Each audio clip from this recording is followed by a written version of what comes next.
Boa noite, vamos então no nosso estudo de hoje das quartas-feiras, pedindo desculpa que quarta-feira passada tivemos um probleminha, não pudemos participar, né? Mas hoje estamos de volta e vamos ter no final um outro aviso.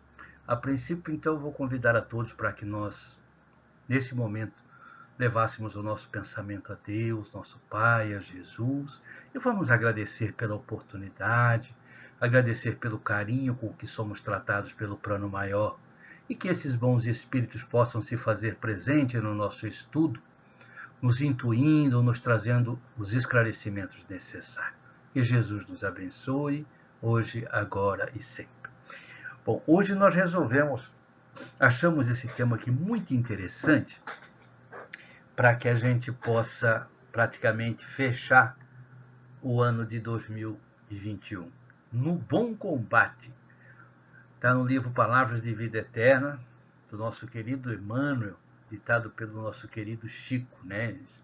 Psicografado, quer dizer, pelo nosso querido Chico. Então vamos lá, vamos ver o que ele nos fala do bom combate. Na segunda carta de Paulo a Timóteo, ele diz assim: combati o bom combate, acabei a carreira e guardei a fé. Ah, que coisa interessante, né? Nas lides da evolução, há combate e bom combate. No combate, nós visamos aos inimigos externos, brandimos armas, inventamos ardis, usamos astúcias, criamos estratégias e, por vezes, saboreamos a derrota dos nossos adversários entre alegrias falsas, ignorando que estamos dilapidando a nós mesmos, né? Ou seja, a brutalidade das guerras, né? Que no final não leva quase a nada, não é verdade? Os inimigos externos nós temos muito mais facilidade de detectar, que eles são fáceis de ser observados, porque qualquer exaltação da dificuldade do outro nós observamos, nós sentimos e nos dá essa sensação falsa de bem-estar. Afinal, todos estamos no mesmo barco, né? Então, mas nós temos uma facilidade muito grande de observar, de cuidar o inimigo externo, né? Como se fôssemos modelo de perfeição, não é verdade? No bom combate, dispomos-nos a lutar contra nós próprios, assestando baterias de vigilância, em oposição aos sentimentos e qualidades inferiores que nos deprimem a alma. Aí aqui, como diz o jargão, a porca entorce o rabo. Aqui a coisa começa a ficar preocupada. Por quê? Porque o pior combate que nós temos é quando nós começamos a lutar contra nós mesmos. Que observar o inimigo de fora é fácil. Observar defeito dos outros é fácil. Agora, fazer aquela viagem interior e começar a tirar, por pedaços que seja, né, as nossas más tendências, tudo aquilo que nos chumba ainda a esse pesado fardo da matéria, é complicado. E aqui nós vamos nos reportar ao que nos diz Jesus, no orar e vigiar. Não estar em contato com Deus e com isso adequarmos nossas atitudes a esse contato com Ele. Por quê? Porque de nada adianta, meus irmãos queridos, sermos cristãos e não tentar se cristianizar. Falar eu sou cristão, bater no peito é fácil. Porque nós estamos apontando falhas, equívocos dos outros. Mas a hora que chega a nossa vez de jogar para dentro, como nós dizemos assim, ou seja, lutar o bom combate como Paulo lutou, aí a coisa fica um pouquinho mais difícil. O combate, esse que nós falamos externo, chumba-nos o coração na crosta terrestre, em aflitivo processo de reajuste na lei de causa e efeito. Isso a gente faz constantemente. Porque o combate refere-se, no caso desse que nós estamos falando do terra-terra, simplesmente às nossas relações instituídas com base da matéria.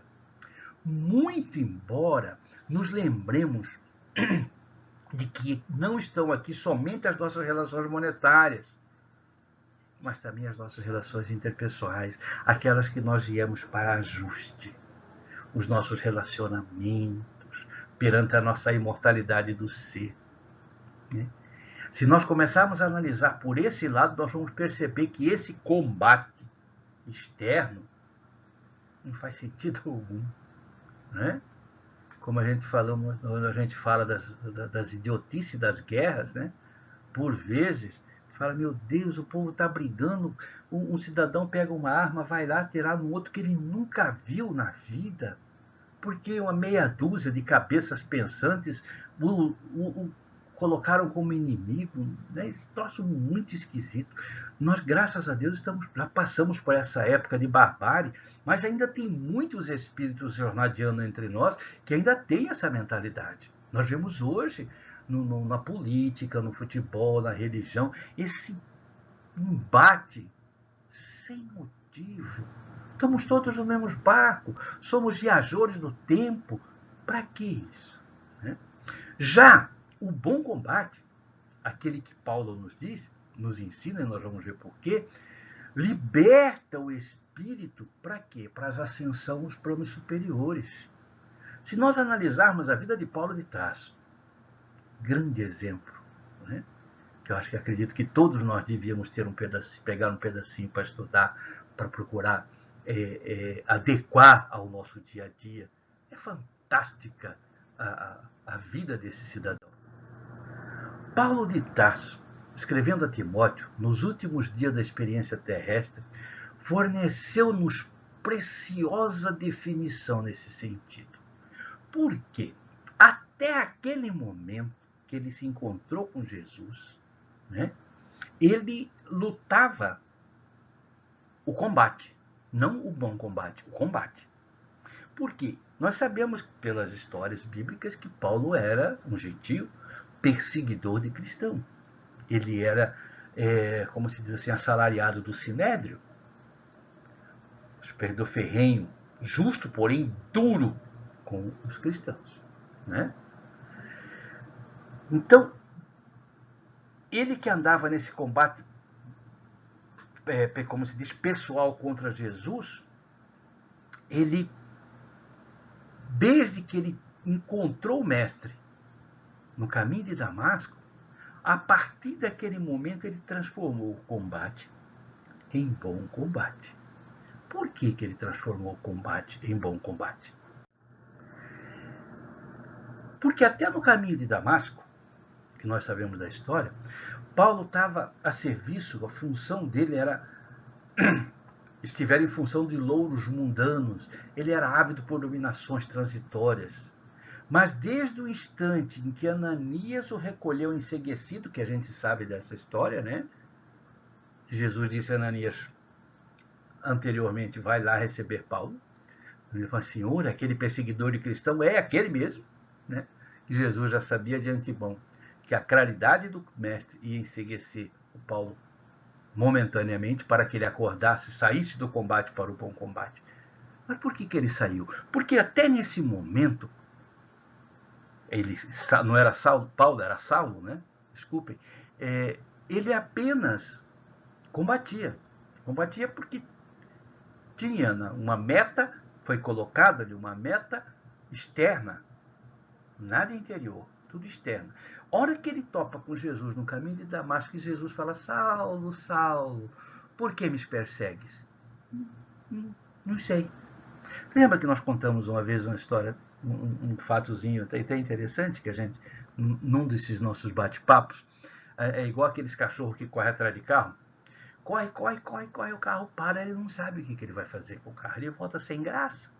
Ele não vai morder, ele não morde o carro, ele não vai. O que ele vai fazer com o carro? Ele corre atrás, mas aí o carro para. Né? O que aconteceu mais ou menos com Saulo foi isso. Ele perseguiu, da hora que ele topou com Jesus, próprio mestre, a caminho de Damasco, na frente dele, e o mestre pergunta, peraí, Saulo, por que me persegues? Qual o motivo da perseguição? Não sei.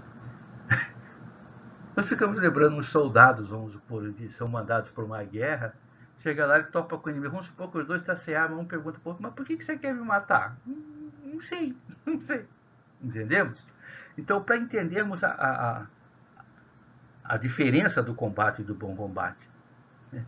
Por vezes nós combatemos uma ideologia, combatemos uma ideia, e não temos noção do porquê.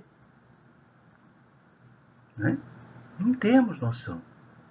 A humanidade já passou por vários estágios, a gente vem acompanhando as nossas reencarnações, esse estágio que nós vivenciamos, inclusive que chega um momento que a gente não sabe o porquê que estamos fazendo aquilo.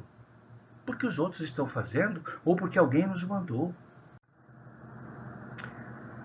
Saulo, incompreendido, desprezado, apedrejado, perseguido, encarcerado várias vezes, abatido e doente, jamais deixou de servir à causa do bem que abraçara com Jesus, olvidando males, achaques, constrangimentos e insultos.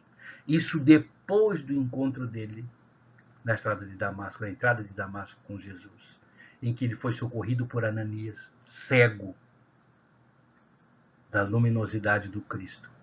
E Ananias o curou e começou a explicar a Saulo como funcionava a boa nova que o Cristo pregava. Né? Ao término, porém, da carreira de semeador da verdade, o ex-conselheiro do Sinédrio, aparentemente arrasado e vencido, saiu da terra na condição de verdadeiro triunfador. Quem nos diz isso é Emmanuel, no livro Palavras de Vida Eterna, psicografia do nosso querido Chico Xavier, no capítulo 148. Então nós vamos percebendo que até então, até Damasco, Paulo vinha no combate. A partir de Damasco, do encontro com Jesus e com Ananias, ele passou ao bom combate. É essa a diferença que nós temos que colocar no nosso estudo de hoje, colocar no nosso dia a dia, para entendermos o que é o combate e o que é o bom combate, que Paulo escreve a Timóteo. Um dos maiores triunfos do ser humano é aquele que ele consegue sobre si mesmo. Não tem vitória mais gostosa do que aquela que nós almejamos e batalhamos e vencemos sobre nós mesmos. Vamos estabelecer, como diz assim, dentro de tudo aquilo que pactuamos para essa nossa encarnação, pequenas metas, né, a serem superadas. Exemplo, essas metas podem ser diária, semanal, anual, não importa. O que ela precisa ser possível e sincera. Ora, como que nós podemos fazer isso? Que é um exemplo, por exemplo, vai terminar o ano, e normalmente na virada do ano, dia 31, né, daqui um pouquinho mais, muita gente faz aquela promessa, bom, durante o próximo ano, 2022, eu vou deixar de fazer tal coisa, ele traça-se metas anuais, mas podemos fazer mensais, podemos fazer semanais, podemos fazer diária, desde que elas sejam, primeiro, possíveis e, segundo, sinceras. Eu não vou, por exemplo, traçar uma meta, daqui uma semana eu vou me tornar um médico. Impossível. Né? Mas eu posso falar, bom, dentro dessa semana eu não vou comer doce. Um exemplo. Vou ficar uma semana sem comer doce, um mês, um ano, porque vai fazer bem para a minha saúde. Mas eu vou ser sincero comigo mesmo, porque eu não vou comer escondido de ninguém. Então ela tem que ser metas possíveis e sinceras. Se começarmos a fazer isso e começarmos a vencer essas metas, o que vai acontecer? Nós estamos combatendo o bom combate de Paulo. É esse o bom combate. Vencermos a nós mesmos, conseguirmos vitória sobre nós mesmos. Que é muito mais difícil, meus irmãos queridos, vencermos a nós do que vencermos aos outros. Porque para vencer aos outros, existem várias artimanhas, artifícios, estratégias. Tem livros e umas literaturas aí que falam sobre guerra, sobre estratégias de guerrilha, disso, de aquilo, de traição e coisa e tal. Mas quando o combate é conosco, o bom combate, Nós não temos como enganar nós mesmos. Não temos como armar ardis, estratégias, como se diz, armar armadilha para nós mesmos.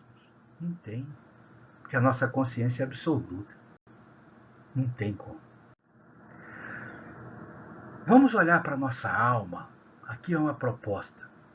Como olhamos no espelho que reflete a verdade.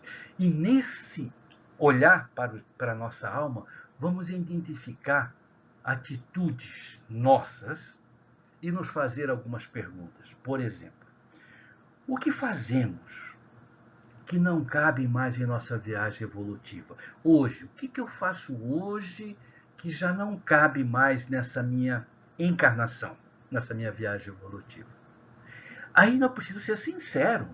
Como diz, as metas têm que ser possíveis e sinceras, né? Ser sincero. Olhando para um espelho fictício, que é a minha alma, e eu vou fazer essa pergunta para mim mesmo. No aconchego do meu olhar, no meu cantinho, no meu quarto, põe a cabeça no travesseiro e vou refletir sobre mim mesmo. O que eu estou fazendo nesta minha encarnação que já não cabe mais? Não dá mais para me fazer. Está me prejudicando, está me causando transtorno, está me causando aborrecimento. Começar a enumerar. Uma outra perguntinha. Essa atitude, esse proceder, ou esse modo de pensar, está me trazendo sofrimento? Aí a gente precisa ser mais sincero ainda, né? Porque a gente muitas vezes não quer largar determinadas coisas. Mas nós temos que ser sinceros conosco. Essa atitude que eu estou tendo nessa encarnação, esse meu proceder, esse meu modo de pensar, de agir, está me trazendo sofrimento? Me deixa com a consciência tranquila? Eu tenho sonos tranquilos com essas atitudes? Eu consigo olhar meu irmão frente a frente? Consigo encarar a minha consciência, o meu anjo guardião, os amigos espirituais, se me chamarem agora, frente a frente com essas atitudes? É mais uma pergunta. Mais uma. Eu quero continuar a sofrer por isso ou já não me basta? Se nós conseguirmos, com essas 3 perguntinhas, colocar para nós mesmos e respondermos com sinceridade, meus irmãos queridos, eu garanto para vocês, boa parte dos nossos problemas, das nossas aflições vão espairecer.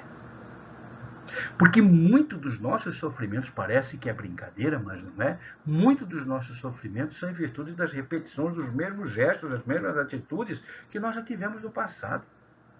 E a gente repisa, sofre, repisa, sofre, mas não para olhar nesse espelho que reflete a verdade. Que espelho que é esse? É a nossa alma. Nós não fomos criados para sofrer. Deus, como Pai amoroso, não nos colocou no mundo para sofrimento. De jeito nenhum. Não é verdade? E se, e somente se, estivermos cansados de sofrer por esse traço da nossa personalidade, nós modifiquemos. Quem que pode mudar uma coisa ou outra? Somos nós. Ninguém vem de fora mudar a nossa vida. A nossa felicidade não está na mão de ninguém, está na nossa mão. Os nossos sofrimentos de relacionamentos interpessoais, de vida, está na nossa mão. A não ser uma doença kármica, que também está na nossa mão, porque nós cometemos lá atrás e agora nós resolvemos que nós vamos acertar, né? Mas tudo depende de nós. Nós viemos à nossa casa espírita, recebemos vários corações queridos que muitas vezes está acabado por uma coisa tão miúda, mas tão miúda, que aí você começa a conversar, começa a ver, fala, meu Deus, vamos tentar com o Evangelho, com as propostas de Jesus, abrir um pouco mais o horizonte dessa criatura numa conversação fraterna, para ela ver que não é tão... o bicho não é tão feio como pinta, né? É uma viagem difícil. é difícil tanto como a de Saulo para se tornar Paulo. Desculpe. Por quê? Ele teve que largar uma coisa que ele vinha fazendo há muito tempo, que ele tinha como certeza que aquilo era o correto, para de repente mudar da água para o vinho, que nos conta as escrituras que não teve um lugar que, depois que Paulo se converteu, não teve um lugar que ele ia que ele não era agredido. Ele apanhava todo o santo dia, praticamente. Porque, poxa, ele era um perseguidor fanático dos cristãos. De repente, ele se torna divulgador do cristianismo. Nossa Senhora, teve problemas seríssimos. Quando nós deixamos determinadas atitudes e resolvemos mudar para o nosso bem, para o bem dos nossos corações queridos, para a nossa sociedade, para a nossa casa, para a nossa família, para a nossa comunidade, é difícil porque muitos olhos vão nos olhar com uma certa reserva. Ora, Paulo, ou Saulo, de uma criatura que possuía tudo no mundo. Tudo. Era rico, tinha poder, mandava e desmandava, vidas dependiam dele, né? Mas quando ele foi questionado por Jesus acerca do porquê, até naquele momento que você está me perseguindo, Saulo, Saulo, por que me persegue? Ele não encontrou resposta. Ficou parado, que nem a gente brincou, né? Igual o cachorrinho que corre atrás do carro. O carro parou. E aí, o que eu faço? Saulo ficou nessa situação. A mudança é complicada? Claro que é. Porque a gente vem a quantas encarnações patinando em cima da mesma casca de banana, né? É só tirar de lado, mas a gente ainda insiste. Não é verdade? Então, a mudança é difícil, porque nós vamos mexer com o nosso eu, com o nosso orgulho, com o nosso egoísmo. Sim, Saulo foi resgatado por Jesus, pelo Cristo. Mas muitos vão dizer assim, mas ele se converteu porque, poxa, quem que foi mostrar o erro para Saulo? Jesus, né? Mas para mim é mais difícil, porque Saulo teve Jesus para apontar e eu. Meus irmãos queridos, quantas vezes Jesus, o nosso querido Nazareno, nos mandou nesta encarnação, quantos Ananias ele colocou já na nossa vida, em forma de família, em forma de companheiro ou companheira de jornada, em forma de religião, em forma de uma série de coisas. E nós, por vezes, simplesmente fechamos os olhos, né? E não aceitamos, ou o nosso orgulho não deixa, ou o nosso egoísmo não deixa aceitar a companhia dos Ananias que Jesus coloca no nosso caminho. O primeiro Ananias, só para lembrar a todos os meus irmãos espíritas, é o nosso anjo guardião, que 24 horas por dia está ali a nos intuir para o certo e para o errado. Não faça isso, não faça aquilo. Isso é melhor para você. E essa vozinha lá no fundo, na grande maioria das vezes, é ignorada. São os primeiros Ananias. Aí vem os outros, nossos professores, nossos pais, nossos padrinhos, nossos alunos, nossos mestres, companheiros de trabalho, a nossa família, a nossa religião, as nossas convivências, enfim.